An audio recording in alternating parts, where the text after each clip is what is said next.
皇皇威灵，尊吾设令，南斗七杀大将。皇皇威灵，尊吾设令，雷声普化天尊。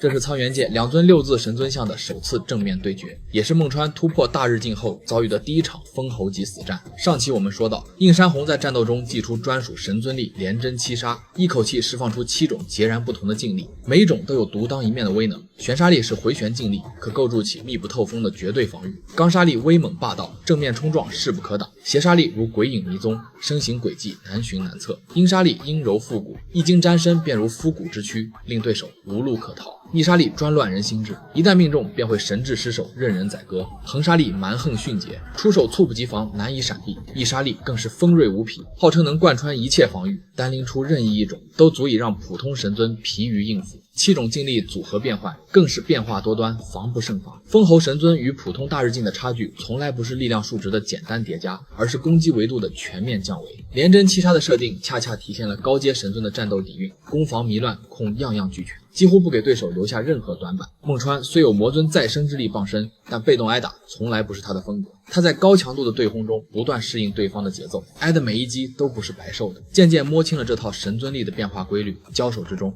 孟川更是点出了苍元界一条公认的铁则：修行者若是背叛了神尊之道，便会被自身神尊像彻底抛弃。在他看来，浑身妖气以凡人为食的邪花猴必然早已被神尊像唾弃，于是他果断召唤出自己的6字神尊像雷声普化天尊，打算用神尊像的品阶优势完成碾压。然而令孟川无比震惊的一幕出现了，邪花猴非但没有被神尊像抛弃，反而同样召唤出了自己的6字神尊像南斗七杀大将。相传这尊神尊像隶属于8字神尊中天子威北极大帝麾下，乃是6凶星之一，主肃杀，逞无勇，凶悍异常。即便放在所有6字神尊像里，也是最擅长兵戈死斗的顶级存在。两尊6字神尊向凌空正面对撞，结果却毫无悬念，雷声普化天尊抬手便是一巴掌，直接将南斗七杀大将扇飞出去。同为6字神尊像，品阶却有着云泥之别。凶悍非常，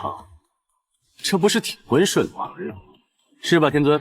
雷声普化天尊后缀为天尊，已然站在了神尊像的顶级序列，远非普通大将级的6字神尊像可比。更关键的是，庄生此时已经看破真相，应山红的肉身早已被妖族夺舍，而妖族夺舍人族身躯后，根本无法发挥出这尊神尊像的全部实力。同样是6字神尊像，也分3、6、9等，名号里的后缀藏着天赋与潜力的天堑，而夺舍的设定也格外耐人寻味，外力能夺走肉身，能盗用修为，却夺不走神尊像的本源认可，发挥不出全部威力，属于自己的道，别人偷不走，抢不去，哪怕暂时被占据，也终究无法真正驾驭。孟川则趁势追击，祭出刚刚领悟的本源拔刀式，一击便击碎了对方的神尊像。眼看神尊像被毁，藏在肉身里的妖物也不再藏拙，直接动用了封侯神尊独有的专属能力神气化，一柄赤红巨剑凭空凝聚成型，磅礴威压瞬间锁定了孟川，令他周身空间仿佛凝固，几乎动弹不得。